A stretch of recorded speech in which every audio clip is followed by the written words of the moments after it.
কৃষক বন্ধুর কেবি আইডি কীভাবে বের করবেন আজকে আমি দেখাবো।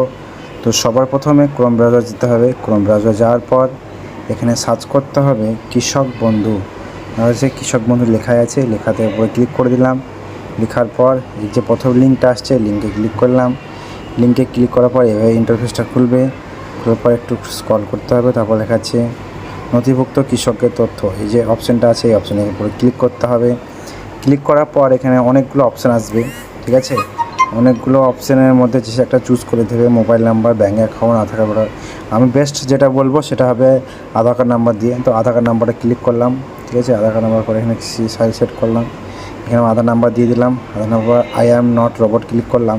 দেখছে বাস যেগুলো আছে সেগুলো সিলেক্ট করতে বলছে। তো এখানে যেগুলো বাস আছে সেগুলো সিলেক্ট করবো আমি, ঠিক আছে। এখানে একটা বাস দেখা যাচ্ছে, একটা বাস দেখা যাচ্ছে, এখানে একটা বাস দেখা যাচ্ছে, আর কোথাও এখানের মধ্যে বাস দেখা যাচ্ছে না। তো ভেরিফাই ক্লিক করব। তো ভেরিফাই হয়ে গেল।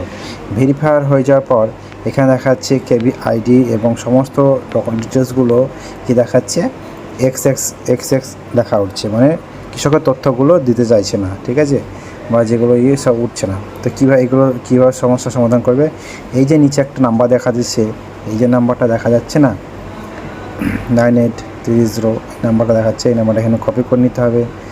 কপি করার পর এই নাম্বারে হোয়াটসঅ্যাপ খোলা আছে, ঠিক আছে। এই নাম্বারে হোয়াটসঅ্যাপে আপনারা করবেন, মেসেজ পাঠাবেন, হাই পাঠাবেন। হাই পাঠার পর আপনার ওখানে ডিটেলস চাইবে, ডিটেলসটা দিয়ে দেবেন। ডিটেলস বলতে কি, ভোটার কার্ড নাম্বার চাইবে, আধার কার্ড নাম্বার চাইবে, আধার কার্ড নাম্বার দিয়ে দেবেন। আধার কার্ড নাম্বারটা দিয়ে দিলে আপনার কেবি আইডিটা আপনার হোয়াটসঅ্যাপে চলে আসবে, ঠিক আছে। তো এই সমস্ত ব্যাপার। তো কেবি আইডি নিতে গেলে হোয়াটসঅ্যাপ করুন এই নাম্বারে, ঠিক আছে।